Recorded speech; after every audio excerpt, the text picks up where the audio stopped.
जी, अस्सलाम वालेकुम। मेरी आवाज़ सबको आ रही है? काइंडली कमेंट में या कोई रिएक्शन दें।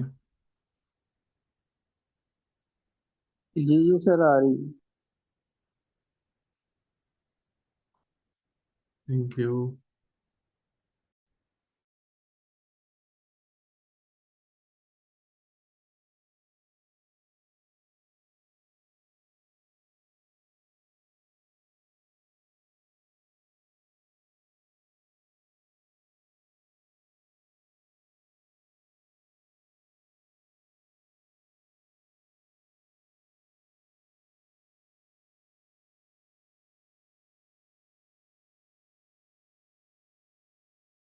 Let's wait for 2 to 3 minutes, then let's start.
Participants अभी भी इंक्रीज कर रहे हैं, तो लेट्स स्टार्ट बिकॉज रिकॉर्डिंग भी हो ही रही है। सो बिस्मिल्लाहिर्रहमानिर्रहीम। ओके, सो या बिफोर वी बिगिन, ये सारी इन्फॉर्मेशन जो मैंने एक्सट्रैक्ट की है थोड़ा-सा पर्सनल एक्सपीरियंस है, प्लस जो पाकिस्तानी स्टूडेंट्स इन जर्मनी और पाकिस्तानीज़ इन डॉइचलैंड के नाम से फेसबुक ग्रुप हैं, वहाँ से और कुछ पोर्टल्स हैं और वहाँ से निकाली है, ठीक है? तो अब नॉर्मली आपके पास ना 4 से 5 और हाँ, यही रूट बनते हैं। स्टूडेंट राउट हो सकता है, हाउस बिल्डिंग एक रूट होता है, और बाकी आपकी जॉब्स हैं like IT and skilled worker के तौर पे। और एक नया इन्होंने एक चांसन कार्टे निकाला है, अपॉर्चुनिटी कार्ड, चांस कार्ड।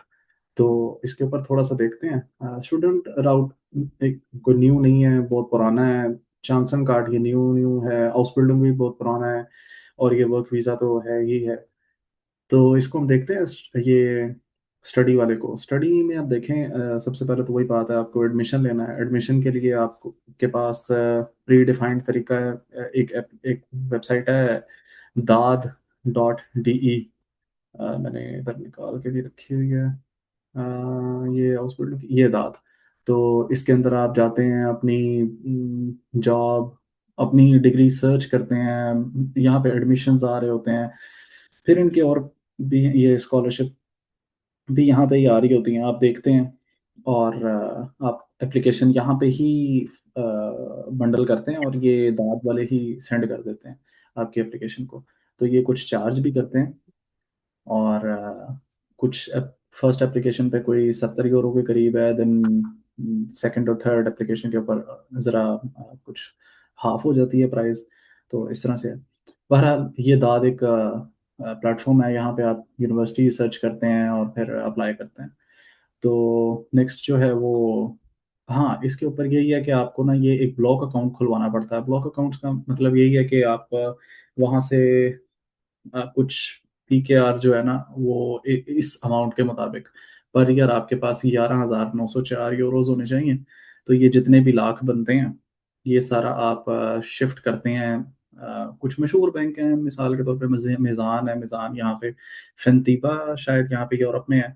तो उसको यहाँ पे आप अकाउंट खुलवाते हैं और ये पैसे फिर आप सेंड कर देते हैं। फिर इसकी स्टेटमेंट्स वगैरह वो दिखा देते हैं आप अपने वीज़ा के अंदर। और फिर लैंग्वेज असल में यहाँ पे सीन ये है कि आइल्स ज़रूरी तो है। जो एम्बेसी है ना, वो एम्बेसी आपसे वीज़ा, आपसे ये आइल्स रिक्वायर करती है। लेकिन जो कुछ ऐसी जर्मन यूनिवर्सिटीज़ हैं वो रिक्वायर ही नहीं करती हैं, आइल्स भी रिक्वायर नहीं करती हैं, जर्मन लैंग्वेज भी रिक्वायर नहीं करती।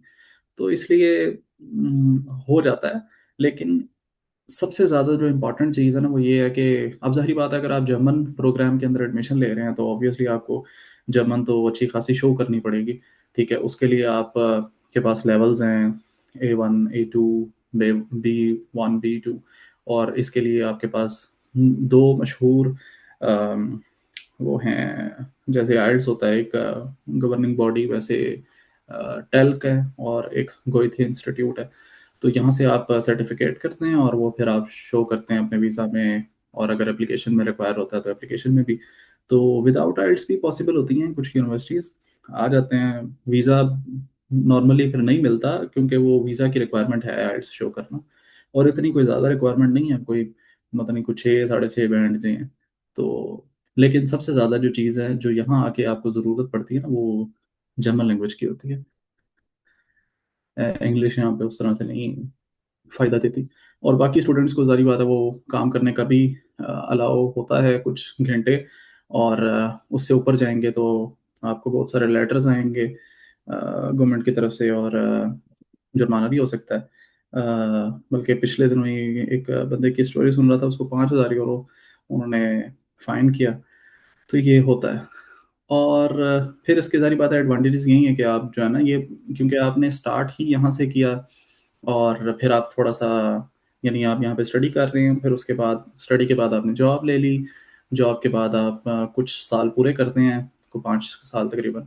को 5 इयर्स के बाद आपको पीआर अप्लाई कर सकते हैं। कोई फिर थोड़े से मज़ीद साल बाद, मज़ीद ईयर्स बाद आप ये सिटीज़नशिप भी अप्लाई कर सकते हैं।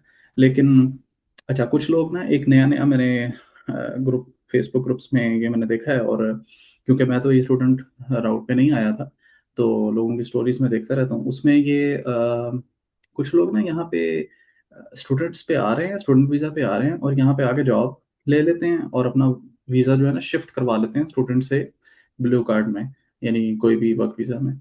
तो ये भी एक फिर बात है, लोग करते हैं इस तरह से।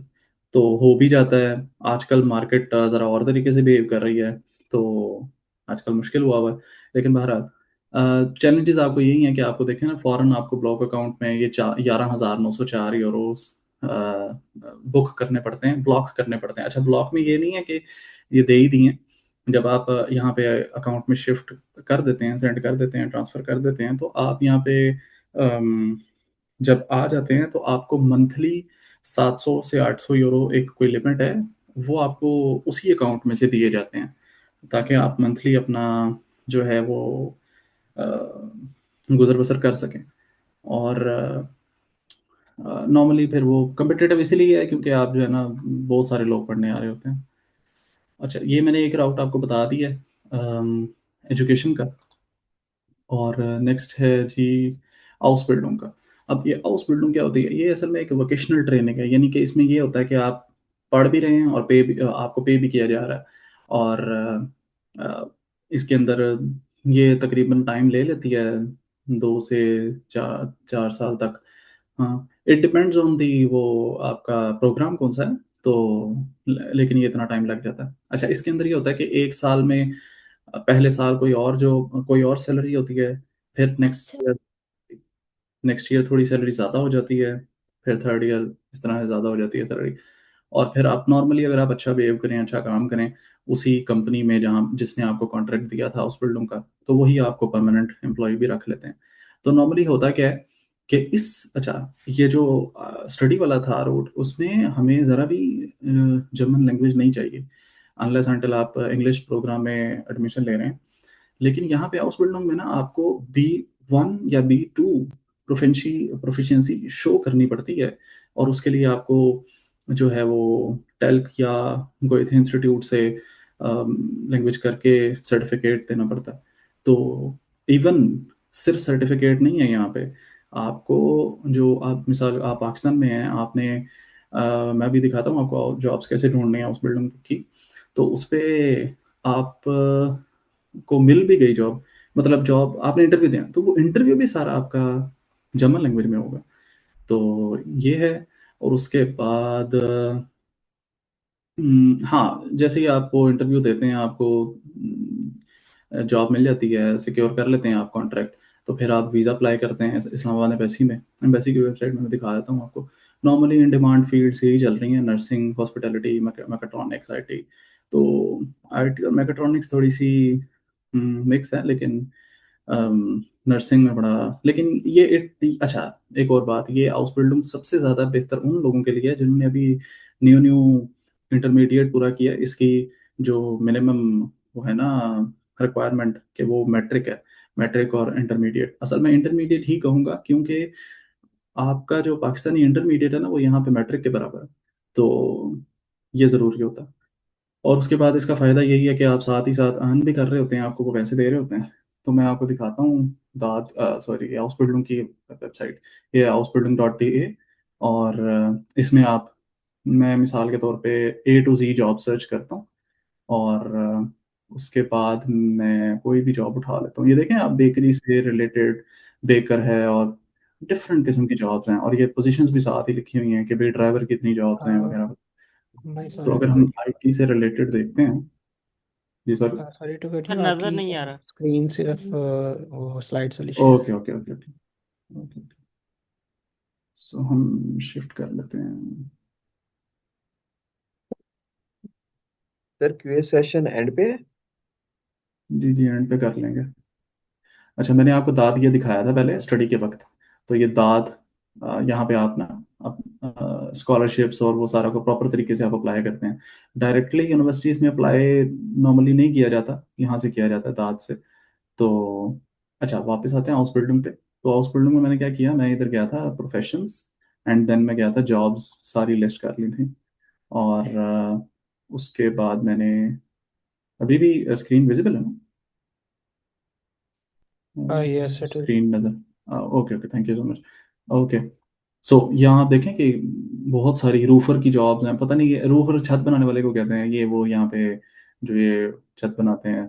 ठीक है, तरह तरह की जॉब्स हैं। हम नॉर्मली देखते हैं आईटी स्पेशलिस्ट की। तो ये देखें, ये इतनी पोजीशंस हैं। और मैं इसको ओपन करता हूँ। और अब ये मेरे सामने एक पहली जॉब है ये RVA। तो मैं इसको ओपन करता हूँ। अच्छा, नॉर्मली हाउस बिल्डिंग में होता क्या है कि आपने ना एक साल पहले ही अप्लाई कर देना होता है, फिर आपको, क्योंकि इसमें टाइम लगता है। अच्छा, ये मैंने लैंग्वेज ट्रांसलेशन लगाया कि वो ऑटोमेटिकली हो रही है, तो इसलिए ज़रा अभी, ये देखें, फर्स्ट ईयर में मैं आपको बता रहा था इतने पैसे मिलेंगे, मतलब कि इतनी सैलरी है, ये आफ्टर टैक्सेस है। सेकंड ईयर में इतनी है, देन थर्ड ईयर में इतनी है। और ये मतलब अगर वैसे मैं देखूँ ना, तो ये इतनी ज़्यादा नहीं है, इवन ये भी इतनी ज़्यादा नहीं है। तो ये इसीलिए ये राउट जो है ना, ये एक्सपर्ट प्रोफेशनल्स के लिए नॉर्मली नहीं होता, वो उनके लिए आता है। क्योंकि ये एक वोकेशनल ट्रेनिंग है, ये एक डिप्लोमा है। यहाँ पे आप आके आप 2 दिन आई थिंक काम करते हैं और 3 दिन स्टडी करते हैं, इस तरह से होता है। तो ये प्रॉपर उसमें लिखा है कि भाई ड्यूरेशन क्या चलेगा इसका, और अप्लाई कब करना है, कौन सी जगह है, SN सिटी है इनका, वहाँ पे ये स्कूल है, वोकेशनल स्कूल वहाँ पे। अच्छा, ये उसकी रिक्वायरमेंट है कि यहाँ इतनी क्वालिफिकेशन होनी चाहिए। देन आपके टास्क, प्रोफाइल, रेंज, तो फिर आप अप्लाई करेंगे ऑब्वियसली, और आपका इंटरव्यू भी, क्योंकि हाउस बिल्डिंग है तो इसमें आपका इंटरव्यू भी जर्मन में ही होगा। तो उसके लिए आपको या तो टेल्क की सर्टिफिकेशंस करनी है, टेल्क, ठीक है। उसमें ज़ाहिर बात है A1 है, A2 है, डॉइच में जाते हैं, जर्मन को इंग्लिश और जर्मन में डॉइच कहते हैं। तो इसके लेवल्स होते हैं A1 A2, ठीक है। तो फिर इसी तरीके से गोइथे है, इंस्टीट्यूट है, ये तो इस्लामाबाद में भी है, और लाहौर में भी बहुत सारे हैं जो करवाते हैं। ठीक है, वापस आते हैं, हाउस बिल्डिंग हमने डिस्कस की है। अच्छा, नेक्स्ट आ जाते हैं जो आईटी प्रोफेशनल्स हैं और स्किल्ड वर्कर्स हैं। अच्छा, उस केस में ना, इसको नॉर्मली अच्छा, सबसे आसान जो जॉब की वीज़ा की वो सारी चीज़ें हैंडल करना है ना, वो मेरा ख्याल है जर्मनी की है। जर्मनी में ना आपको कोई स्पॉन्सरशिप लेटर नहीं चाहिए एम्प्लॉयर से। और जैसे यूएस में आपको पता नहीं किस किस चीज़ों से होके गुजरना पड़ता है H1B के लिए, यहाँ पे ऐसा कोई सीन नहीं है। सिर्फ और सिर्फ आपको यहाँ पे जर्मन एम्प्लॉयर से एक सर्टिफिकेट चाहिए, उसको जॉब ऑफर ही कहते हैं। बस वो जॉब ऑफर चाहिए, और वो जॉब ऑफर आपके पास आपका एक्सपीरियंस और ये चीज़ें लेके आप चले जाते हैं और वीज़ा अप्लाई कर देते हैं। तो बहुत सिंपल है। अब आते हैं कुछ और बातों पे, कि वर्क वीज़ा को ना मैं दो टाइप्स में यहाँ पे आपको बताऊंगा। एक है नॉर्मल वर्क वीज़ा, एक है ईयू का, यूरोपियन यूनियन का ब्लू कार्ड। अच्छा, ब्लू कार्ड के अंदर सैलरी जो है ना, वो इतनी होनी चाहिए पर एनम, ठीक है, ग्रोस। और कुछ शॉर्टेज प्रोफेशंस भी हैं, ठीक है। हेल्थ में जैसे इनको बहुत ज़्यादा बंदे चाहिए, आईटी में और इस तरह से, तो ये उन्होंने उसकी लिमिट को कम कर दिया, 43 कर दिया, तो पर एनम। अच्छा, ये सिर्फ और सिर्फ केस है ईयू ब्लू कार्ड का। अब आते हैं भाई, अगर इससे भी लो है आपकी सैलरी पर एनम, और वो शॉर्टेज प्रोफेशंस में भी नहीं आते, तो देन आपको ईयू ब्लू कार्ड नहीं मिलेगा, देन आपको नॉर्मल वर्क परमिट मिलेगा। तो इन दोनों में डिफरेंस कुछ बेनिफिट्स का है। जैसे आप ईयू ब्लू कार्ड पे आते हैं तो आप आज ही पीआर के लिए अप्लाई कर सकते हैं, 5 साल बाद आपको सिटीजनशिप मिल जाती है। आपकी फैमिली का जो फैमिली वीज़ा होता है वो जल्दी प्रोसेस होता है। आपकी फैमिली को रिक्वायर नहीं होता कि वो वहाँ से लैंग्वेज सीख के आए, ठीक है। नॉर्मल वर्क वीज़ा के अंदर आपकी फैमिली को बाउंड होती है कि उन्होंने कम अज़ कम वहाँ से A1 लेवल सीख के आना, और उसका सर्टिफिकेट देना पड़ता है, देन वीज़ा मिलता है।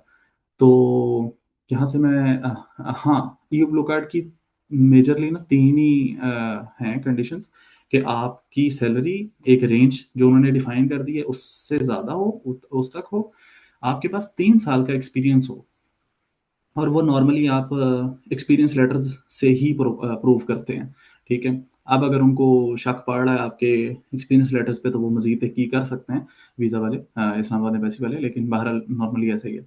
और आपको सिर्फ जॉब ऑफर चाहिए जर्मन एम्प्लॉयर से, किसी किस्म की जो स्पॉन्सरशिप लेटर है इस तरह का कुछ भी नहीं चाहिए।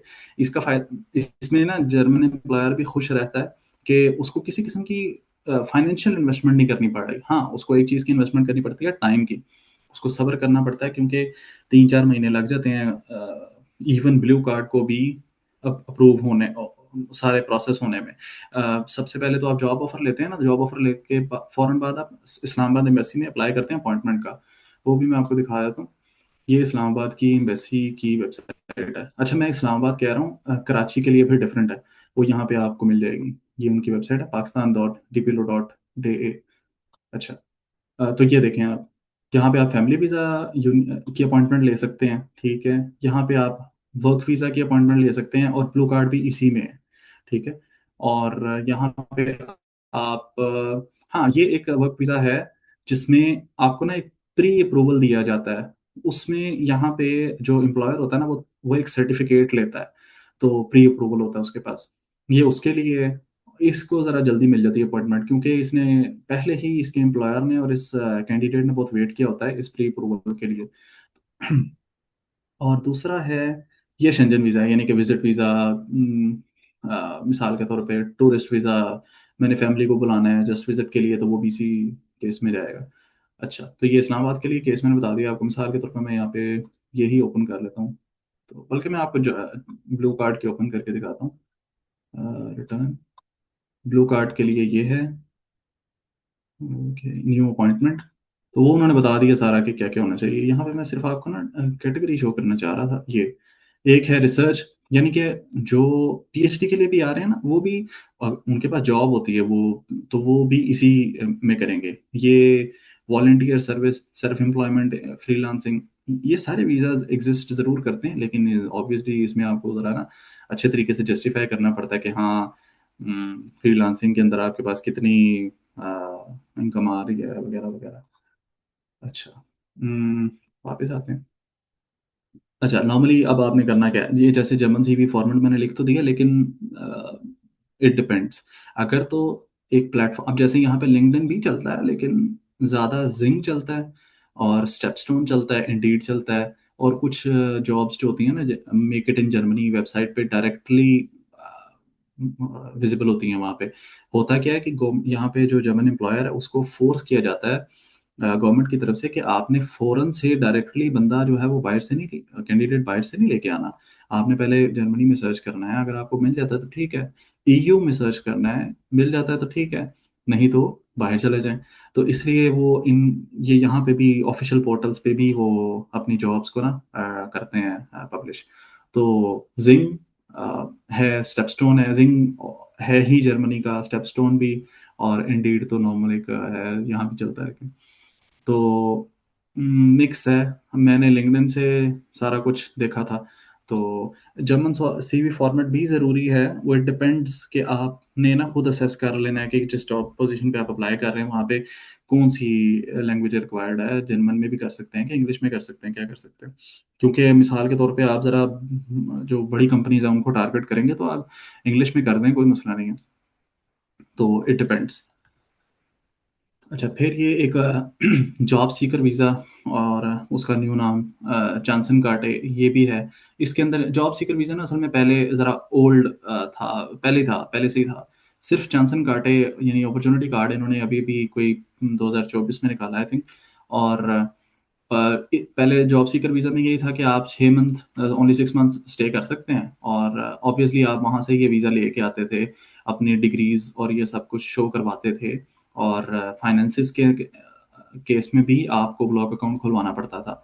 और लिमिटेशंस यही थी कि जी आप जो है ना वो जॉब ढूंढे, नहीं तो वापस जाएं। और अच्छा, मैं ना यहाँ से रिकॉग्नाइज्ड से ना मुझे एक चीज़ याद आ गई है। वापस चलते हैं ये आईटी प्रोफेशनल्स के केस में। ये जो, हाँ, ये वर्ड मैंने एक्सप्लेन नहीं किया, रिकॉग्नाइज्ड डिग्री। आपकी प्रूवन आईटी एक्सपीरियंस आपने 3 साल का तो शो कर दिया एक्सपीरियंस लेटर्स के थ्रू, लेकिन आपकी डिग्री भी वो या तो शॉर्टेज प्रोफेशंस के केस में आनी चाहिए, या अ, यानी डिग्री को रिकॉग्नाइज करवाना पड़ता है। अच्छा, उसके लिए ना हमारे पास ना कुछ सर्विसेज हैं। उसका नाम है जेब। एक है जेब और एक है एनाबिन एक्सट्रैक्ट। होता क्या है कि आप ये आप लॉगिन करेंगे तो आप यहाँ पे जाएंगे। आप यहाँ पे ना अपनी सर्च में अपनी यूनिवर्सिटी का नाम लिखेंगे। ठीक है, मैं मिसाल के तौर पे अपनी यूनिवर्सिटी का नाम लिखता हूँ, यूनिवर्सिटी ऑफ एजुकेशन। तो उससे रिलेटेड सारे प्रोग्राम्स यहाँ विजिबल हो जाते हैं कि आपकी यूनिवर्सिटी जो है ना ये वाले प्रोग्राम करवाती है। तो यहाँ से वो ये बताना चाहते हैं कि मेरी जो डिग्री है वो जर्मनी के एजुकेशन स्टैंडर्ड के मुताबिक हम्म, कहाँ फॉल कर रही है। ठीक है। अच्छा, मैंने अपने वीज़ा के केस में ना ये एनाबिन एक्सट्रैक्ट तो निकाला ही था। ये कुछ भी नहीं है, ये बस आप लॉगिन करते हैं और वो फिर आप इसी तरीके से आगे जाते हैं जैसे ये अभी इसने स्क्रीनशॉट्स में बताया हुआ था, जैसे। लेकिन और वो अभी तो ये जर्मन में आ रहा है, वो बाद में आप ट्रांसलेट कर लेना। लेकिन मैंने क्या किया था, मैंने ना स्टेटमेंट ऑफ कंपैरेबिलिटी निकलवाई थी जेब से। जेब को मैंने डॉक्यूमेंट सेंड किए और अपनी डिग्री सेंड की, और इवन एफएससी और मैट्रिक की भी सेंड की थी। और उन्होंने मुझे एक स्टेटमेंट ऑफ कंपैरेबिलिटी बना के दिया, एक सर्टिफिकेट बना के दिया, जो ये बता रहा था कि आपकी जो डिग्री है वो यहाँ पे इस डिग्री के इक्विवेलेंट है। तो वो चीज़ मैंने वीज़ा में शो की थी। ठीक है, उसके लिए ऑब्वियसली आपको ये चीज़ ना तकरीबन महीना पहले प्लान करनी चाहिए कि जैसे ही आपको जॉब मिल गई है, आप यहाँ पे अपॉइंटमेंट के लिए भी अप्लाई कर दें वर्क वीज़ा की, और अपने सारे एक्सपीरियंस लेटर्स भी सेट कर लें, डिग्री के लिए अप्लाई कर दें रिकग्नाइज करवाने के लिए, यानी इनको अपॉइंटमेंट ले लें। अपॉइंटमेंट तो नहीं थी इसमें, इसमें डायरेक्टली आप डीएचएल से डॉक्यूमेंट सेंड करते थे। इसकी बाकायदा फीस थी, आई थिंक 200 यूरोज़ के करीब थी शायद।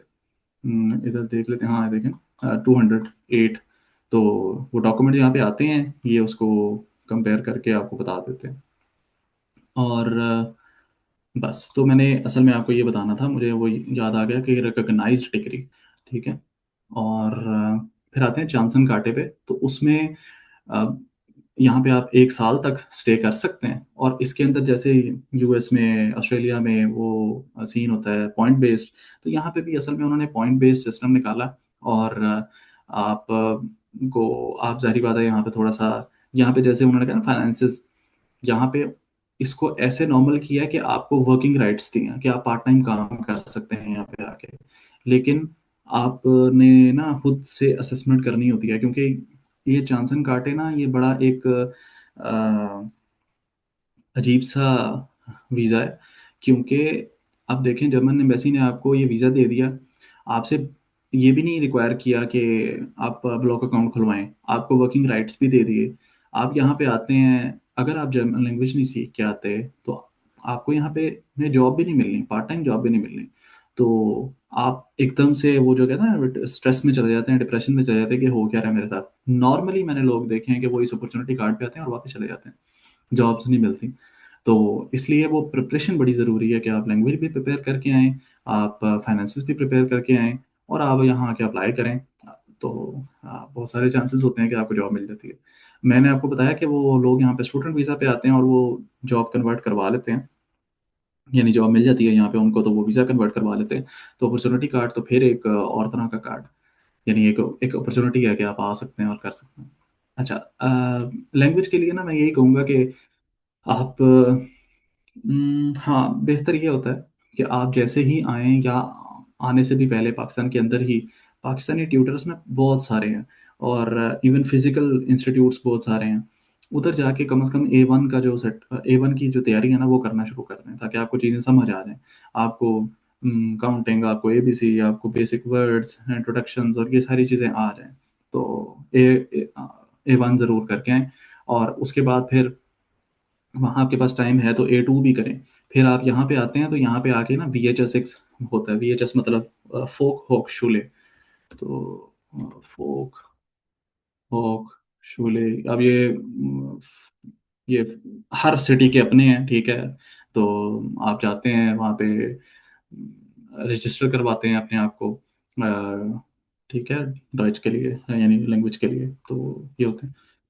अच्छा, वापस आते हैं।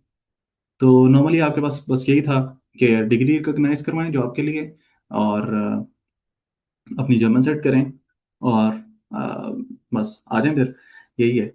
और अब आते हैं वैसे नॉर्मली कि इंग्लिश जो है ना एक्सेप्टेबल ज़रूर है, लेकिन अब मिक्स इश्यूज हैं यहाँ पे, होते भी मतलब ज़रूरी है, लैंग्वेज ज़रूरी है। तो इवन सीनियर रोल्स के लिए तो इंतहाई ज़रूरी है। और फिर वो रिप्लेसमेंट भी बड़ी जल्दी हो जाती है ना, आपको जल्दी जॉब से फारिग कर दिया जाता है कि अगर आपको जर्मन लैंग्वेज नहीं आती। तो अ, अ, ये एक मैंने इस तरह से बताया है। ये वैसे ना ये एक बहुत डिफरेंट टॉपिक है, इस पे कुछ मैं फाइनल नहीं कह सकता कि आपको यहाँ पे कितने सैलरी देखनी चाहिए और कितनी सैलरी आपकी होनी चाहिए वगैरह वगैरह, क्योंकि ये ज़ाहिर बात है सिटीज़ पे डिपेंड करता है, ठीक है। और नॉर्मली मैं आपको इस तरह से कहूँगा कि क्योंकि जर्मनी ने आपको कहा था कि स्टूडेंट पे अगर आप आएंगे तो इतना ब्लॉक अकाउंट आपने खुलवाना है। उस ब्लॉक अकाउंट की अमाउंट को ना आप ना वो साल का कहा था तो 12 में डिवाइड कर लें, आपको पता लग जाएगा मंथ में मेरे पास इतने पैसे होने चाहिए, तो वो ऑलमोस्ट इतने बन जाते हैं। तो आप समझें कि यहाँ पे गवर्नमेंट ने एक बेसलाइन सेट कर ली है कि इंसान को यहाँ पे जिंदा रहने के लिए ना इतने पैसे चाहिए। तो अब ये कैसे कैलकुलेट हुआ है, ऑब्वियसली डिपेंड करता है हर इंसान पे। तो हाउसिंग क्राइसिस के ऊपर यही है, वो डिपेंड करता है कि आप किस सिटी में हैं, और क्योंकि यहाँ पे बर्लिन, म्यूनिख और इस तरह के जो बड़े सिटीज़ हैं उनमें तो अगर आप शेयरिंग पे नहीं रहते तो 11 1200 1300 से ऊपर तो वो यूरो यूरो से ऊपर तो वो घर मिलते हैं। और यहाँ पे ना वो भी हैं, कुछ ज़रूरी रिक्वायरमेंट्स हैं कि मिसाल के मैं वीज़ा पे आने लगा हूँ, फैमिली वीज़ा पे। तो मैं आपको दिखाता हूँ। अब जैसे फैमिली वीज़ा में ज़रूरी है कि जब आपने फैमिली को लेके आना है यहाँ पे वाइफ़ को, तो आपने यहाँ से अपने हाउस का, अपने घर का कॉन्ट्रैक्ट जो है ना वो पाकिस्तान सेंड करना है, पाकिस्तान भेजना है, और वो आगे आपकी वाइफ़ फिर पाकिस्तान में इस्लामाबाद एम्बेसी में दिखाएँगी कि देखें मेरे शौहर के पास जो घर है उसके अंदर इतने स्क्वायर मीटर जगह है, 25 स्क्वायर मीटर पर पर्सन यहाँ पे ज़रूरत है। तो यानी अगर वाइफ़ को लाना है तो 25 50 दिखाने पड़ेंगे कि 50 स्क्वायर मीटर का आपका घर है। तो ये कुछ रिक्वायरमेंट्स हैं। अच्छा, फैमिली वीज़ा में ना मैं आपको बताऊँ कि 2 पर्सन मैंने इस तरह से डिवाइड किया कि एक बंदा मैरिड है और एक नहीं है। तो अगर तो आप मैरिड हैं तो आप चाहे आपके पास ब्लू कार्ड है, चाहे आपके पास वर्क वीज़ा है। ब्लू कार्ड में फ़ायदे ये हैं कि वाइफ़ को A1 करने की ज़रूरत नहीं है, या आप स्पाउस कहना चाहिए कि स्पाउस को A1 करने की ज़रूरत नहीं है, वो वैसे ही आ जाएँगे। हाँ, यहाँ पे ना फैमिली वीज़ा में ना जर्मनी में ये सीन है कि वेरिफ़िकेशन बड़ी सख्त होती है। उसके अंदर ये है कि आप का जब फैमिली वीज़ा अप्लाई हो जाता है, देन एक एम्बेसी की तरफ से एक वकील, एक लॉयर को मुंतखब किया जाता है जो आपके घर आता है और आपके घर वालों से मिलता है, प्लस आपसे बैठता है, बातचीत करता है, और वो जज करने की कोशिश करता है कि ये झूठा केस तो नहीं है। क्योंकि जो है ना पिछले वक़्तों में ना ये कुछ लोगों ने जो मेड्स थीं उनको बीवियाँ शो करके ले आए, और इस तरह के बहुत सारे झूठे केसेस होते थे। तो ये उन्होंने एक वेरिफ़िकेशन का एक सीन निकाला हुआ है। लॉयर उन वही आप लॉयर की फ़ीस ज़रूर पे करते हैं, क्योंकि आप वो एम्बेसी को उसी टाइम पे कर देते हैं जब आप फैमिली वीज़ा अप्लाई कर रहे हो, तो वो कोई 18-20 हज़ार थी शायद। तो बहरहाल, वापस आते हैं कि अगर आप पहले ही मैरिड हैं, तो दोनों केसेज़ में आपको वाइफ़ को 2.5 से 3 साल वेट करना पड़ेगा, क्योंकि वो ये प्रोसीजर ही इतना है। आज आप फैमिली वीज़ा के लिए अप्लाई करते हैं, आपको अपॉइंटमेंट अगले साल मिलेगी। तो 1.5 साल बाद अपॉइंटमेंट मिलेगी, फिर आप जाके वीज़ा अप्लाई करेंगे, फिर आपको मज़ीद साल वेट करना है, तो फिर आपकी फैमिली जो है ना वो आ पाती है।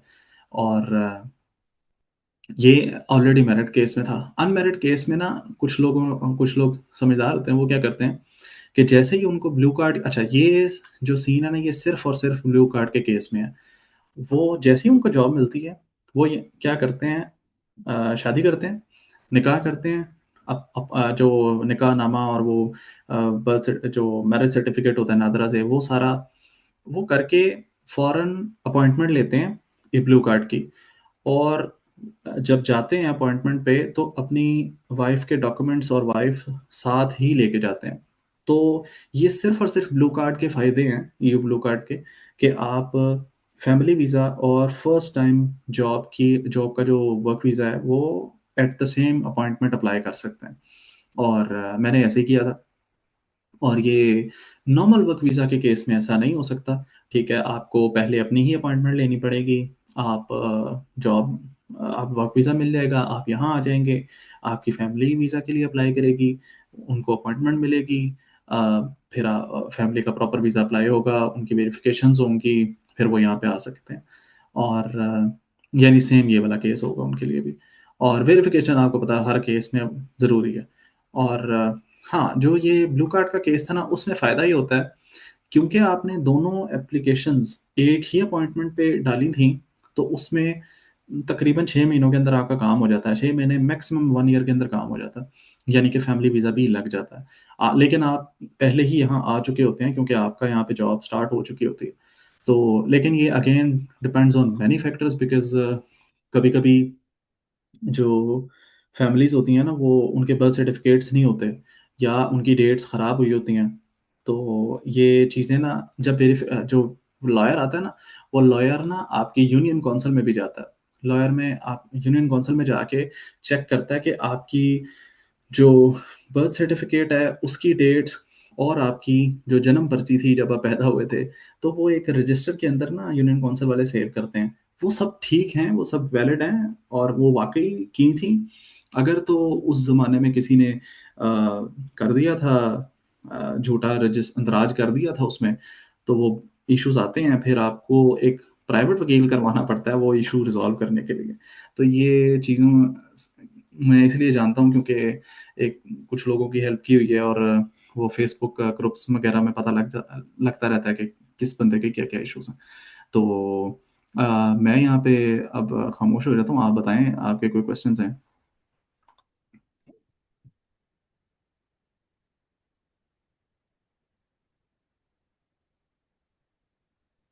भाई एक क्वेश्चन है कि इसमें जब आप जाते हैं ब्लू वीज़ा पे, तो इसमें लाइक आपको टैक्स वगैरह भी पे करना पड़ता है जो भी आपकी सैलरी होती है, और कितने % टैक्स होता है? नहीं नहीं, आपको नहीं पे करना पड़ता, वो खुद ही कट कट कर लेते हैं। हाँ, वो खुद ही आपकी सैलरी में वो कट होके आता है। उसको नहीं। वो यहाँ पे ना नेटो और दूसरे अल्फाज में कहा जाता है नेटो और ब्रूटो। यानी जैसे इंग्लिश में ग्रॉस और ग्रॉस सैलरी और नेट सैलरी होती है, यहाँ पे ब्रूटो और नेटो सैलरी होती है। तो वो कट होके आती है आपकी। अच्छा, यहाँ पे ना इंसान के लिए ना, हर इंसान के लिए वो हेल्थ इंश्योरेंस मस्ट है। तो उसमें ये होता है कि आपकी आप जैसे ही यहाँ पे आते हैं, आप एक इंश्योरेंस कंपनी के पास जाते हैं, मशहूर कंपनीज हैं यहाँ पे, आप उनके पास जाते हैं, आप जाके वो करवा लेते हैं, वो आपको इंश्योर कर लेते हैं। फिर आप डॉक्टर अपना एक रखते हैं, जीपी जिसको जनरल प्रैक्टिशनर कहते हैं, और वो सारी इंश्योरेंसेस पहले ही कट कर लेते हैं आपकी सैलरी में। जी, कोई और सही क्वेश्चन? है। मतलब अगर कोई कंपनी लेट्स से £50,000 के ऑफर करती है तो फिर आपको मिल रहे होते हैं उतने, राइट? वो बहुत चीज़ें हैं कि आपको कितने मिल रहे होते हैं, क्योंकि आपकी ना यहाँ पे टैक्स क्लास होती है 1 2 3 4 5।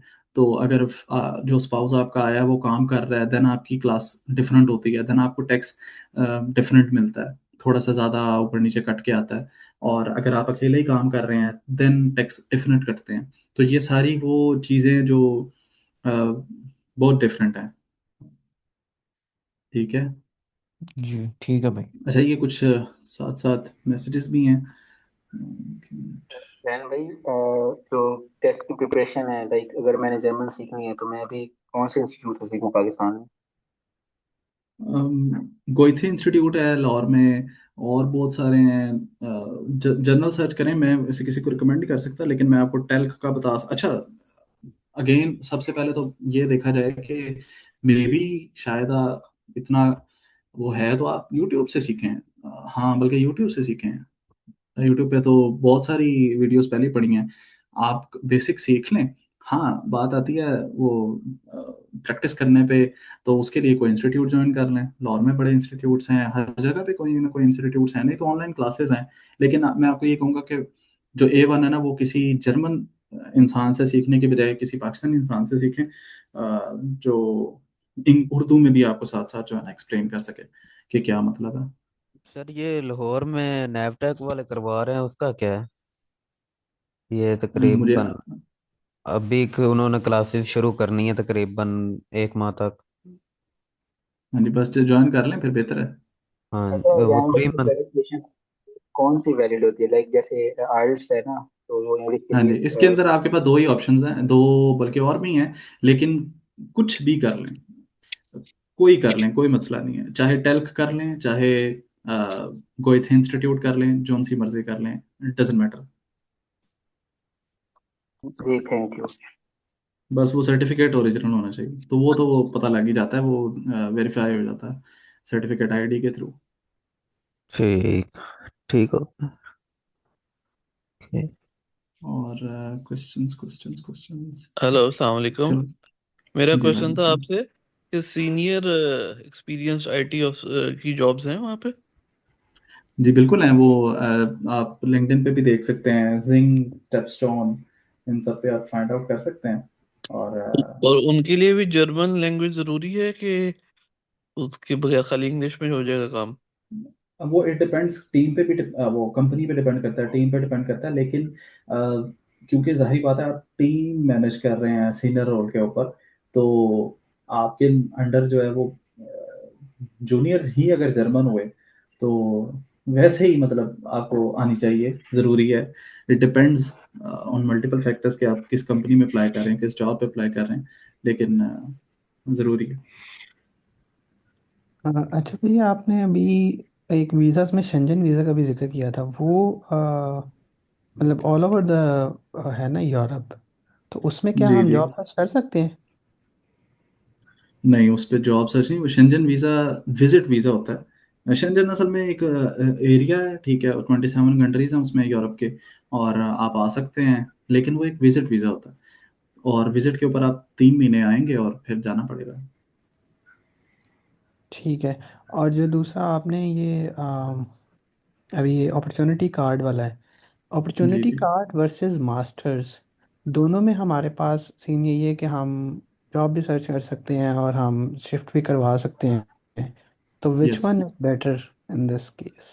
क्योंकि मास्टर्स के बाद आई थिंक आपको 1 साल या 2 साल की फिर मिलती है मज़ीद वर्क जॉब सर्च के लिए कुछ एक्सटेंशन।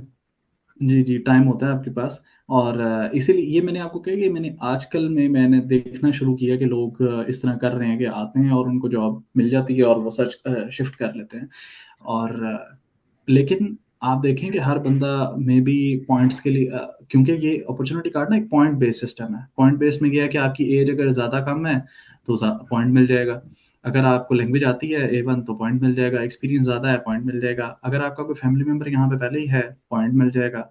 इस तरह की बेसिस पे पॉइंट्स मिल जाएंगे, और उसकी बेस पे मतलब डिजिटली ही समझें कि आपकी एक्सेप्टेंस हो जाएगी। तो मास्टर्स के केस में आपके पास, इसमें आप देखें आपको कोई पैसे नहीं शो करने पड़ रहे, मास्टर्स के केस में आपको 11,000 यूरोज शो करने पड़ रहे हैं, बल्कि ब्लॉक करवाने पड़ रहे हैं, शो नहीं करने पड़ रहे, ब्लॉक करवाने पड़ रहे हैं, देन आपको मिलते रहेंगे वो मंथली। और वो तो कितनी देर इसलिए के लिए ब्लॉक होते हैं? 1 साल के लिए? जी, साल के लिए ब्लॉक होते हैं, और अगर आपका सेकेंड ईयर भी पढ़ाई चल रही है देन आपको अगेन दोबारा पैसे देने पड़ेंगे, ब्लॉक करवाने पड़ेंगे। 11,000, 35 लाख, हाँ जी, बस। वो, यस।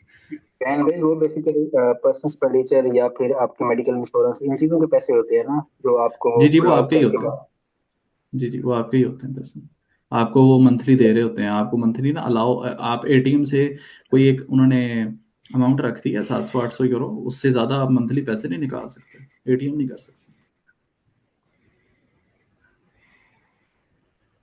अस्सलाम वालेकुम जैन भाई, आपने बताया कि आपको सेकंड ईयर पे ब्लॉक अकाउंट शो करना पड़ता है, लेकिन एक ये भी तो ऑप्शन होती है, अगर आपके पास जॉब हो जी जी, बिल्कुल होती तो है। भी आपका चल जाता है, तो उसका क्या सीन जी होता है, जी, पार्ट टाइम या फिर मिनी उसमें, जॉब, वो बताइएगा। हाँ जी, मेरी जॉब या ये पार्ट टाइम होती है, तो आप शो उसके कॉन्ट्रैक्ट्स शो करते हैं। यहाँ पे एक होता है फॉरेनर ऑफिस जिसको ऑसिलेटर ब्यूरो कहा जाता है, तो आप वहाँ जाके शो करते हैं कि भाई मेरे पास पहले ही जॉब है, और मैं देखें मिसाल के तौर पे, क्योंकि मिनी जॉब है ना, मिनी जॉब आपको तकरीबन दे देती है 500 यूरो, और आपको पर मंथ गुजारा करने के लिए उन्होंने अमाउंट रखी है 900 समथिंग यूरोस। तो अगर आप उनको बताते हैं कि देखें 500 तो मेरे ठीक ठाक आ रहे हैं यहाँ से, 400 का चले मैं ब्लॉक अकाउंट करवा देता हूँ, तो मे बी ये ना आउटस्टैंडर बॉडी के अंदर वो जो अगेन वीज़ा ऑफिसर बैठा हुआ है ना, वो चूज़ी हो सकता है, वो आपकी बात करने के तरीके और वो सारे डॉक्यूमेंट्स को देख के बता के कुछ भी कर सकता है कि हाँ शायद वो आपको अलाउ कर दे, शायद वो ना करे, शायद वो मजीद डॉक्यूमेंट्स रिक्वायर करे। लेकिन ये आपकी बात ठीक है कि ये विजिट वीज़ा, ये पार्ट टाइम और मिनी जॉब, ये जो होते हैं, ये इम्पेक्ट करते हैं, फ़ायदा देते हैं, तो इसीलिए लोग आके यहाँ पे कोशिश करते हैं कि सबसे पहले जो है ना पार्ट टाइम जॉब ली जाए। तो उससे फिर ब्लॉक अकाउंट नल हो जाता है ना, सेकंड ईयर फिर शो नहीं करना पड़ता, ऐसे ही है। मैं इस तरह कहूँगा कि नल हो या ना हो, फायदा ज़रूर हो जाता है, क्योंकि नल इसलिए नहीं कह रहा क्योंकि वो आपको, जो जर्मन एम्प्लॉयर था वो आपको 500 यूरो दे रहा है, क्योंकि मिनी जॉब 500 पे अलाउ है, 500 से ज़्यादा मिनी जॉब पे नहीं मिलते, 500-600 से।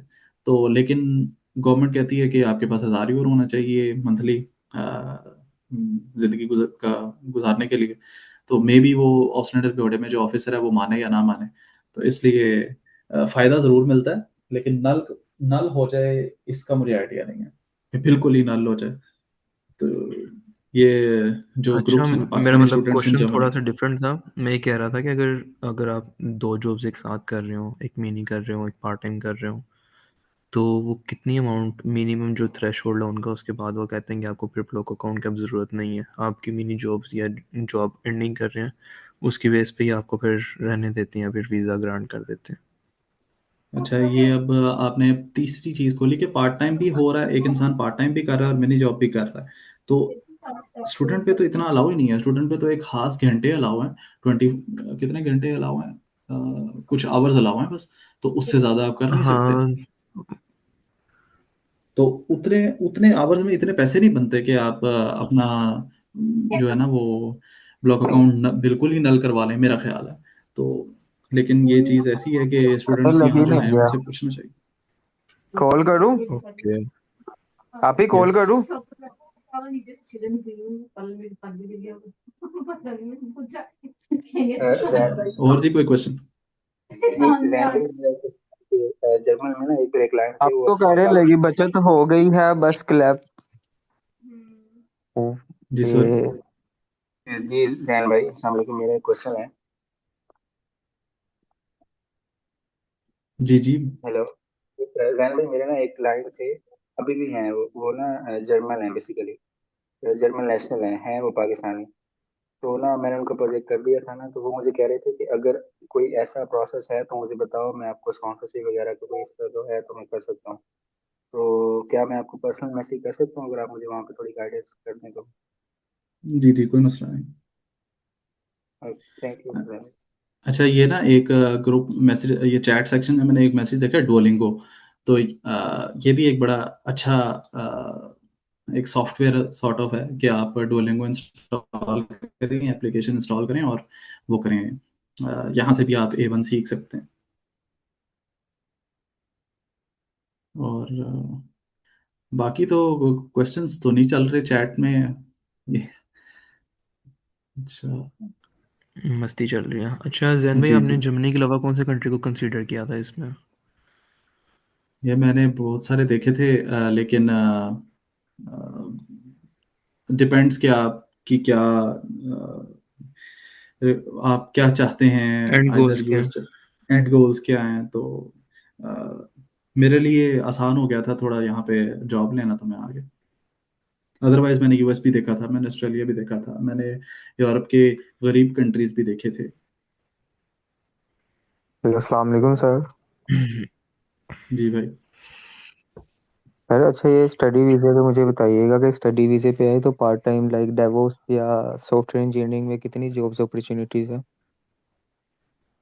अच्छा, नॉर्मली यहाँ पे वो जो जब आप आते हैं तो वो हम्म, मिल भी जाती हैं कि आप यहाँ पे आके आईटी में काम करना शुरू कर रहे हैं, लेकिन नॉर्मली जो स्टूडेंट्स यहाँ पे आते हैं ना, वो उनको आसानी से और जॉब्स ही मिलती हैं कि वो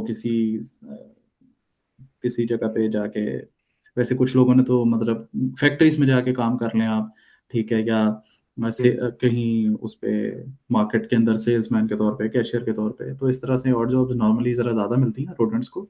और बाकायदा एम्प्लॉयर चाह रहा होता है यहाँ पे कि मुझे स्टूडेंट मिल जाए, ताकि मैं, क्योंकि उसमें ना एम्प्लॉयर को ज़रा ज़्यादा कोई वो नहीं करना पड़ता, गवर्नमेंट के कुछ रूल्स हैं वो, उसमें इतना उसको प्रेशर नहीं होता एम्प्लॉयर को। जी अगर प्रॉपर एम्प्लॉय हायर करेगा वो किसी इस तरह की जॉब के लिए, तो वो जस्टिफाई करनी पड़ती हैं कई चीज़ें, क्योंकि आपको पता है यहाँ पे जो आपका इंश्योरेंस, वो भाई ने हेल्थ इंश्योरेंस से रिलेटेड बात की थी, आपकी सैलरी में से इंश्योरेंस कटती कटती है, आपका एम्प्लॉयर भी जी। आपकी इंश्योरेंस पे करता है, इवन आपकी पेंशन इंश्योरेंस भी आपका एम्प्लॉयर पे करता है। तो यहाँ पे एम्प्लॉयर भी बहुत देख भाल के कैंडिडेट को ना रखता है। और दूसरा ये जो आपने ऐप बताई है, जी, इधर से अगर डुओलिंगो। हम पाकिस्तान से अप्लाई करें सीवी उधर के हिसाब से एटीएस फ्रेंडली करके, जी सॉरी, कौन सी ऐप मैंने बताई है? डुओलिंगो। लिंक्डइन, जिंग है, हाँ, या जी जी, जॉब उस पे हंटिंग आप, ऐप जो है, जी जी, जी जी। इससे अगर हम उधर के लिए जॉब हंट करें तो उसका हमें वर्क परमिट वाला जॉब सीकर वीज़ा अप्लाई करना पड़ेगा? नहीं नहीं, वो कुछ भी नहीं है, वो तो एक नॉर्मल जॉब है, लिंक्डइन है। आप आपकी मर्जी है, जैसी आपको वहाँ जॉब मिल रही है, हो सकता है वो जो जॉब मिल रही है वो वहाँ पे जो जॉब मतलब वहाँ पे पब्लिश हुई हुई है, हो सकता है वो फिक्स्ड कॉन्ट्रैक्ट के लिए हो सकता है वो जी अनलिमिटेड कॉन्ट्रैक्ट के लिए हो। तो वो तो एक नॉर्मल जॉब प्लेटफॉर्म है जिस पे आप जा सके ढूंढ सकते हैं जॉब। ठीक हो गया सर, थैंक यू।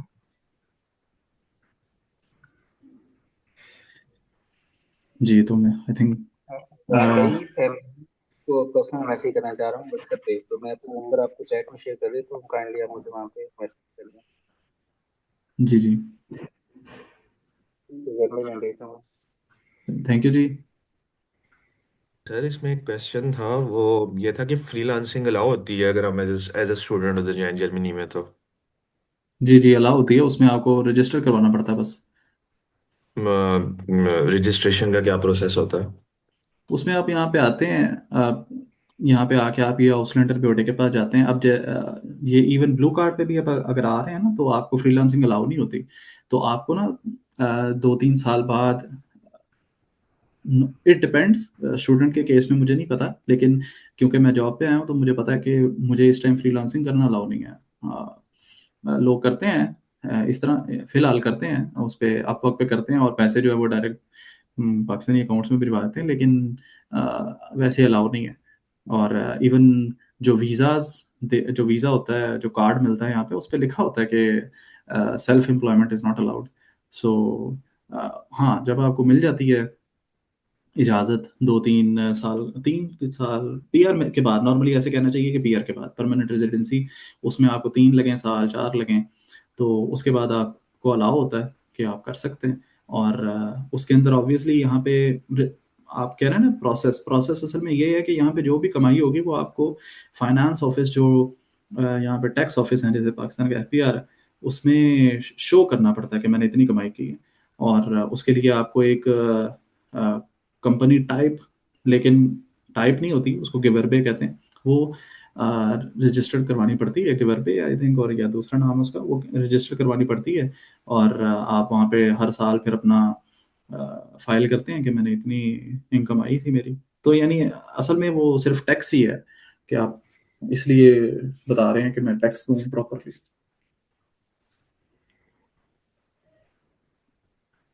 और जैन भाई अर्निंग कितनी रिक्वायर्ड होती है, लाइक वो जब चेक करते हैं, जैसे कुछ कंट्रीज हैं वो आई थिंक $2000 पर मंथ से अबव अर्न कर रहा हो तो फिर वो एलिजिबल होता है अप्लाई करने के। तो जर्मनी की क्या रिक्वायरमेंट्स हैं कि बंदा कितनी अर्निंग कर रहा हो अपने फ्रीलांसर प्लेटफॉर्म से, देन वो एलिजिबल है अप्लाई करने के? ये जो कम सैलरीज हैं उस पे भी अलाउ तो होता है। अब उसमें केस में फिर यही है ना कि आपको वो ईयू ब्लू कार्ड नहीं मिलेगा, फिर वो नॉर्मल वर्क वीज़ा मिलेगा अगर आपकी सैलरी कम है तो। लेकिन ऐसी भी नहीं है कि मैं यहाँ से कोई जॉब हासिल कर लूँ, मिनी जॉब, और मैं आ जाऊँ वर्क वीज़ा लेके, तो वो पॉसिबल ही नहीं है कि मैं कोई जॉब ऐसी मिल रही हो मुझे जिसमें 500 यूरो मिले बस। तो यानी आप सोचेंगे 1500 यूरो, 2000 यूरो तक सोचें, लेकिन थोड़ा सा गोल बड़ा रखें।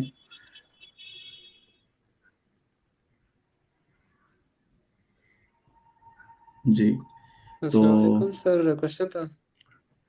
जी जी, सर, स्टूडेंट वीज़ा जो है ये मतलब आसान होता है लेना, या अगर जॉब के उससे जाएं तो वो हमारे लिए आसान होगा? हर चीज़ में अपना फ़ायदा नुकसान है ना। स्टूडेंट वीज़ा आपके लिए आसान है अगर आपके पास 38-40 लाख है। मुश्किल है अगर आपने मास्टर्स ही नहीं, बैचलर्स भी नहीं किया, मास्टर्स भी नहीं किया हुआ, तो अ, यानी वो डिपेंड्स की रिक्वायरमेंट्स है। रिक्वायरमेंट्स प्री डिफाइंड है, आसान मुश्किल इसमें कुछ नहीं है, प्री डिफाइंड चीज़ें हैं। हाँ, अब आते हैं कुछ ऐसे नागहानी सूरत हाल पे कि भई इतने लोग अप्लाई कर रहे हैं, इतने लोग अप्लाई कर रहे हैं कि वो अपॉइंटमेंट्स जो बुक हुई हुई हैं, आपको साल, 1.5 साल हो गए, टाइम नहीं मिल रहा। हाँ, ये एक पॉइंट है कि इसमें आसानी और मुश्किल देखी जा सकती है। तो वो अब मुझे एग्ज़ैक्ट नहीं पता कि कराची एम्बेसी या इस्लामाबाद एम्बेसी में वेटिंग टाइम क्या चल रहा है। तो अब जैसे लोगों ने कराची और एम्बेसी और इस्लामाबाद एम्बेसी के ऊपर अपॉइंटमेंट्स सेल करना शुरू कर दी थी। पहले से अपॉइंटमेंट ले लेते थे एजेंट्स, और ज़्यादा पैसे लेके फिर सेल करते थे। तो वो एम्बेसी में उन्होंने लिख के भी लगाया हुआ है कि हम हमारी तरफ से अपॉइंटमेंट के ऊपर कोई पैसे नहीं है। तो ये आसान या मुश्किल काम हो सकता है। रिक्वायरमेंट्स के केस में तो वो चीज़ें प्री डिफाइंड है। लेकिन जैन भाई आई गेस अब वो इशू काफ़ी हद तक रिजॉल्व हो गया होगा। पहले ये था कि बगैर डॉक्यूमेंट्स क्लियरेंस के एजेंट्स एक टाइम पे बैठ के सारी अपॉइंटमेंट्स बुक कर लेते थे और उसके बाद फिर उनको सेल करते थे। यस, या लेकिन अब वो ये काफ़ी हद तक रिजॉल्व हो गया होगा। यस, अब तो वो तो अब सर उन्होंने ना अगर वेटिंग लिस्ट स्कॉलरशिप के निकाल दी है। उससे जाएं तो वो आसान होगा। बिल्कुल आसान होगा स्कॉलरशिप पे। और बल्कि स्कॉलरशिप पे मैं आपको बताऊं, अगर आपका स्टूडेंट्स के केस में अगर आपका जो CGPA है वो बहुत ही एक्सेप्शनल है और आपको पास स्कॉलरशिप भी है, तो आपको अपॉइंटमेंट भी जल्दी मिल जाएगी इस्लामाबाद एम्बेसी से। और अगर आपको, आई थिंक मेरा ख्याल है, अगर आपके पास ये स्कॉलरशिप होती है तो शायद आप विदाउट अपॉइंटमेंट जा सकते हैं। मुझे एग्जैक्ट याद नहीं है, लेकिन ये उसकी उनकी उन्होंने अपनी एप्लीकेशन पे लिखा हुआ है। तो ये आसानियां हैं, ज़रूर हैं। सर 3.7 के ऊपर कितनी आई गेस सी फास्ट ट्रैक जीपीए होता था, कहते हैं कि लेकिन अब अच्छी उसका होती है। कंफर्मेशन नहीं है। सही सही सही सही। सर ये कितनी सी जीपीए आप कहते हैं कि मतलब अच्छी कंसिडर की जाती है। यार मेरा पता नहीं, शायद 70% 80% होगा, लेकिन आप ये नोट करें कि बेर मिनिमम में क्या होगा, क्योंकि बहुत सारे लोग अप्लाई कर रहे होते हैं। वैसे की मिनिमम जो रिक्वायरमेंट्स होती है ना वो सी होती है, सी के बाद जो है ना वो एक्सेप्टेबल होती है यूनिवर्सिटी। 70% यानी 3 GPA, 3 से अब एक्सेप्टेबल ज़रूर है, तो वो देख लें फिर आप। जैन भाई आपकी, 3.5 प्लस मैं बता रहे थोड़ा हैं। सा लेट ज्वाइन किया था, तो आपकी फील्ड कौन सी है इस टाइम और कितनी इयर्स हो गए आपको? यार मुझे तकरीबन 3 साल होने वाले हैं, और मैं उसमें क्लाउड में आया था, क्लाउड एंड डेवऑप्स में। तो कह के तो यही आया था, तो यहाँ पे जो जॉब डिस्क्रिप्शन है बस वही काम कर रहे हैं।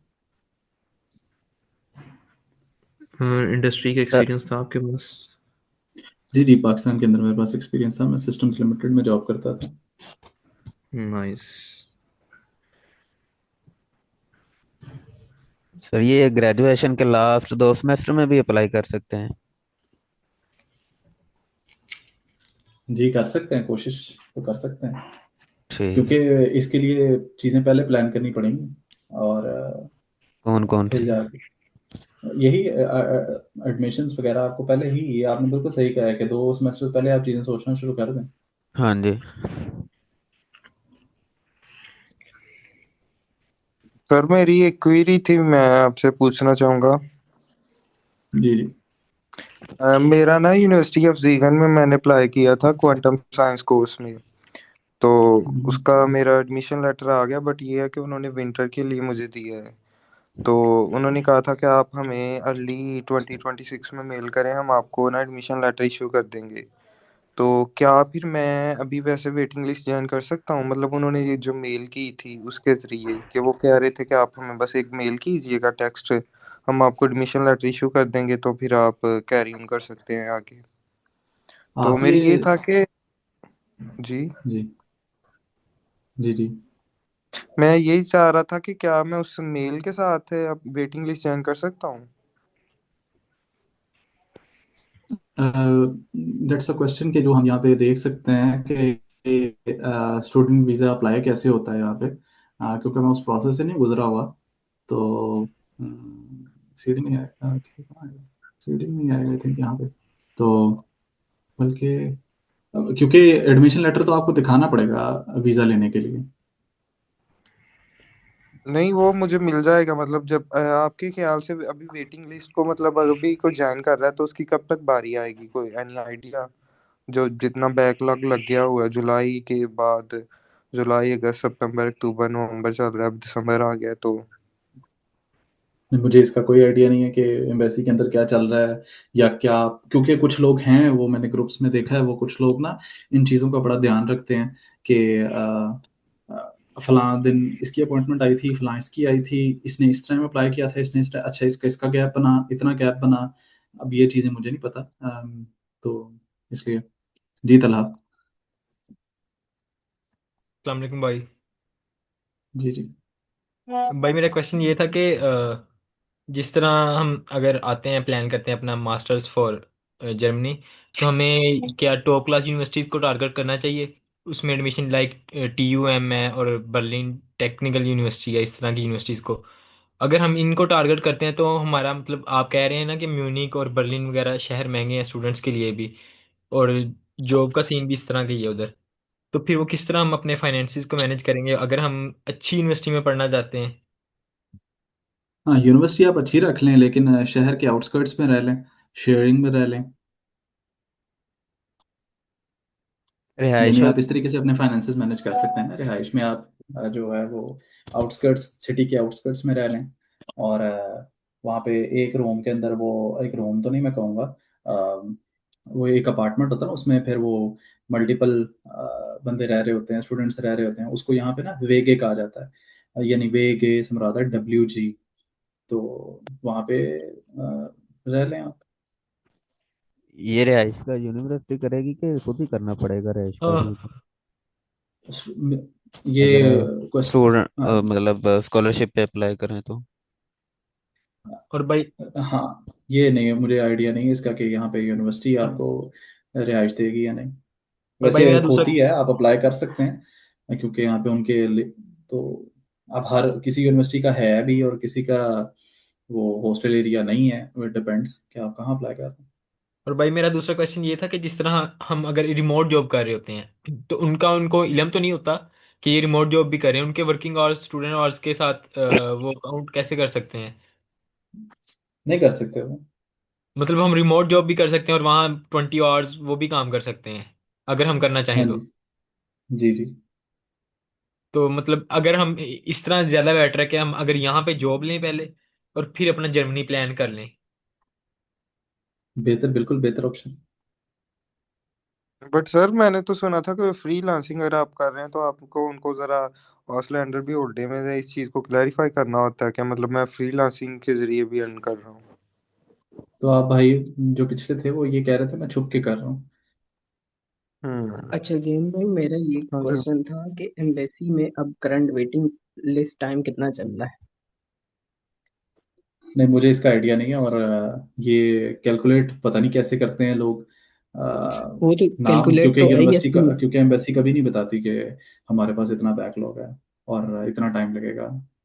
जैसे इस्लामाबाद एम्बेसी का तो CSP सिस्टम चल रहा है ना, मतलब ऑनलाइन है, लेकिन कराची का तो अभी भी वही वेटिंग लिस्ट का सीन है। तो फिर मतलब आपको कुछ पता है कि कब वो न्यू सिस्टम इम्प्लीमेंट कर रहे नहीं सॉरी, मुझे इस तरह का कोई आइडिया नहीं है। हैं?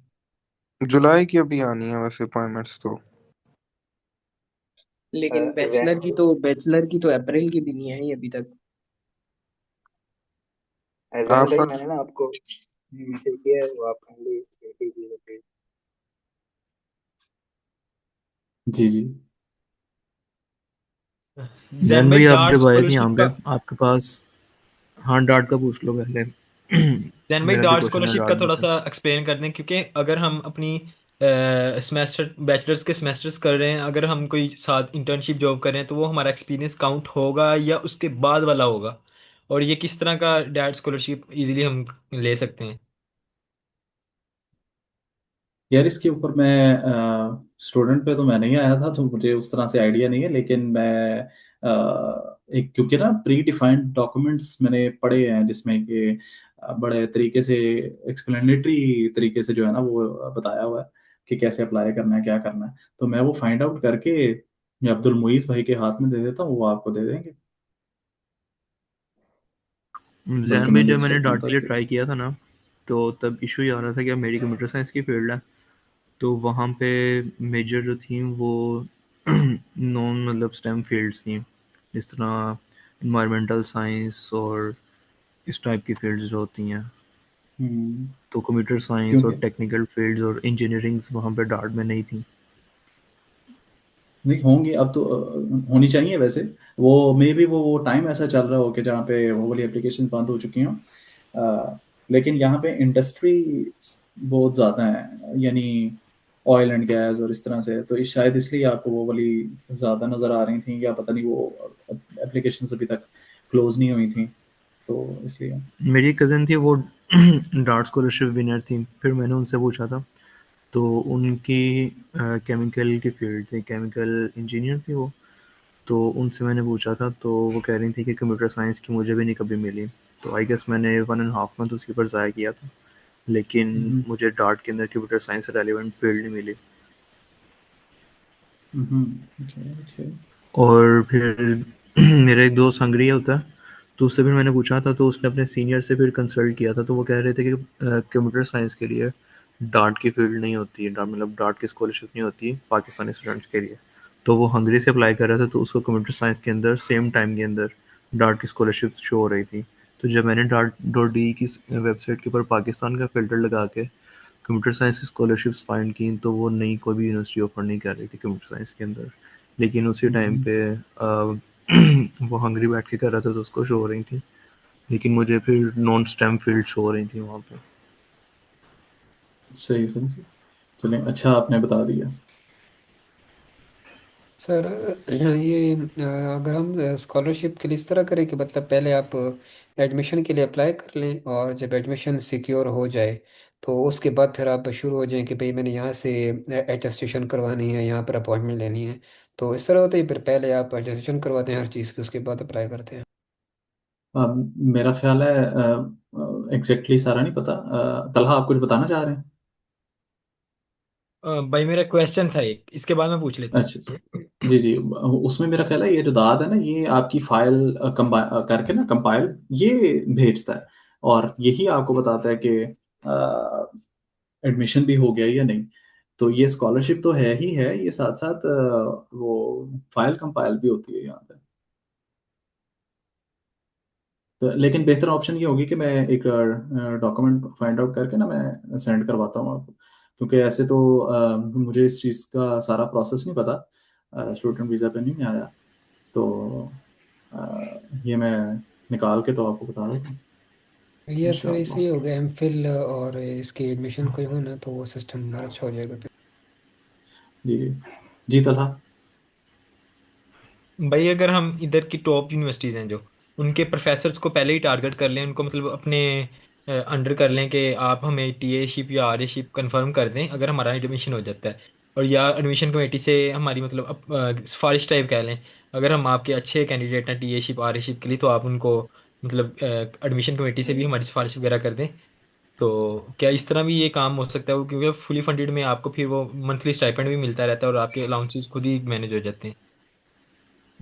बात तो अच्छी है, अप्रोच तो क्या कहते हैं, नहीं एंड गोल तो अच्छा है, लेकिन अप्रोच का नहीं मुझे पता कि इस तरीके से वो फेवरेटिज्म कर भी सकते हैं कि नहीं। लेकिन वैसे लोग अप्लाई करते हैं, लोग यहाँ पे आके टीएशिप अप्लाई करते हैं, स्टूडेंट्स अप्लाई करते हैं और मिलती है मेरे कहने का मतलब इसमें। ये है कि इधर से ही हम उनकी वेबसाइट से प्रोफेसर के किसी से उनसे पहले मीट कर लें, पहले उनको मतलब अपना इंटरव्यू टाइप दे के उनको राजी कर लें, अपनी प्रोफाइल चेक करवा के बिल सारा कुछ।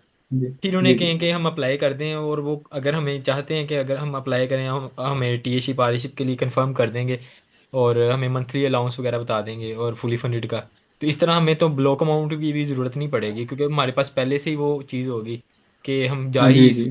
फंडेड स्कॉलरशिप के लिए। प्रोफेसर ने हमें मतलब हाँ एक जी वो फॉर्म वगैरह दे दिया कोई, जी जी। बेहतर अप्रोच तो एप्लीकेशन ये फॉर्म। है, बिल्कुल है, बिल्कुल है, पॉसिबल अप्रोच है बिल्कुल। प्लान वाइज है ना, वो स्किल्ड इमिग्रेशन पे गए थे, तो ज़्यादा मेरे ख्याल में उनको इस चीज़ का नॉलेज है कि वो हमें स्किल्ड इमिग्रेशन के बारे में बहुत अच्छा बता सकते हैं।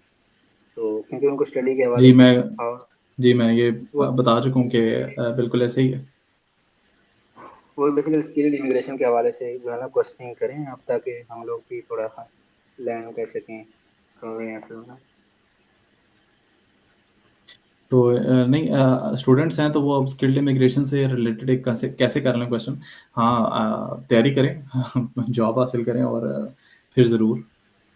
तो बाकी इंशाल्लाह ये मैं दाद से रिलेटेड जो है ना मैं देखता हूँ, कोई डॉक्यूमेंट मुझे मिलेगा तो इंशाल्लाह शेयर करवाता हूँ आपसे।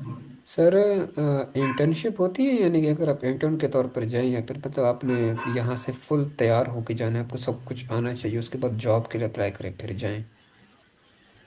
यहाँ पे इंटर्नशिप डायरेक्टली नहीं होती कि आप पाकिस्तान से इंटर्नशिप पे आए हैं यहाँ पे। वैसे आपको कितना ड्यूरेशन हो गया है जर्मनी में? जी मैंने बताया 3 साल हो गए। और आपका एक्सपीरियंस कैसा रहा वहाँ पे? लोग कैसे हैं, मतलब ओवरऑल आपका क्या? वही डिपेंड्स, आपको जितनी जर्मन आती है उस लिहाज से कितना के कम्युनिकेट कर सकते हैं आप। और क्योंकि यहाँ पे लोग आते हैं वो राब्ते नहीं रखते मस्जिद के साथ या दूसरी पाकिस्तानी कम्युनिटी के साथ, तो यहाँ पे मैंने अभी पिछले दिनों की न्यूज़ है कि वो एक इंसान कोई मतलब कोई फैमिली थी और वो फौत हो गया। हालाँकि उसका बहन भाई भी दूसरे जर्मनी के सिटी में था, लेकिन वो यहाँ पे अगर आपको कोई हो ना कहने के लिए कि हाँ, ये मेरा फैमिली मेंबर है, तो वो लाश को जला देते हैं। वो पिछले दिनों की न्यूज़ है कि वो पाकिस्तानी बंदा था, उसकी लाश को उन्होंने जला दिया। यानी उसकी क्योंकि वो उसको लावारिस कंसिडर किया उन्होंने और लावारिस को यहाँ पे नहीं दफनाया जाता क्योंकि यहाँ पे कब्र खरीदनी पड़ती है। तो अ, कब्र के पैसे होते हैं बाकायदा वो ना 10 साल के लिए कब्र खरीदी जाती है, 20 साल के लिए कब्र खरीदी जाती है।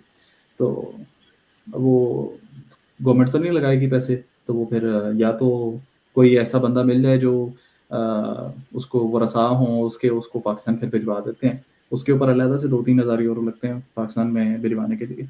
लेकिन बताने का मकसद है कि यहाँ पे आके तो आपको कम्युनिटी के साथ जुड़ना पड़ता है, नहीं तो फिर वो डिप्रेशन अलहदा होता है, स्ट्रेस अलहदा होता है, लैंग्वेज बिल्कुल प्रैक्टिस नहीं हो पाती, बड़े मसाइल होते हैं।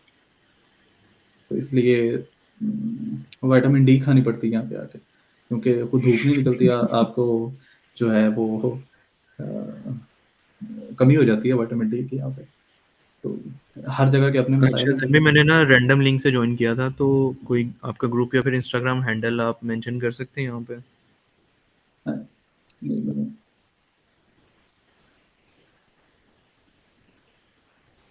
जी, तो बाकी इंशाल्लाह क्वेश्चंस करते हैं और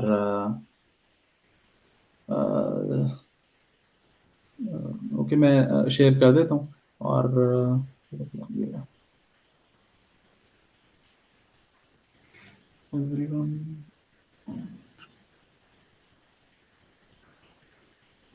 थैंक यू जी। और बाकी क्वेश्चंस कोई नहीं, 1 टू 1 कर लेंगे, नहीं तो मैं वो दाद के लिए इंशाल्लाह करता हूँ। कोशिश की कोई डॉक्यूमेंट बन मिल जाए। Thank you. इसमें ये है कि अस्सलाम जैन वालेकुम। हम इसको ना बोर्ड पे वालेकुम अस्सलाम। जी जी सॉरी। डिस्कॉर्ड पे मूव कर देंगे ना, तो हाँ जी, कोई बेहतर क्वेश्चंस हो होंगे कुछ तो फिर अप्रोच बोर्ड में। हाँ ठीक है, सो बेहतर everyone you can approach. Join Discord और फिर वहाँ पे फर्दर और डिस्कस कर लें ताकि इजी हो जाए सबके लिए। तो हम ग्रुप बना लेंगे इसका एक जर्मनी वाला, तो एक वॉइस चैनल भी है तो उसके अंदर फिर हम डिस्कस कर लिया करेंगे। बेहतरीन अप्रोच। चल best. Thank you then, take care. Thank you जी। हाफिज। अस्सलाम वालेकुम। वालेकुम। वालेकुम अस्सलाम, अल्लाह हाफिज़।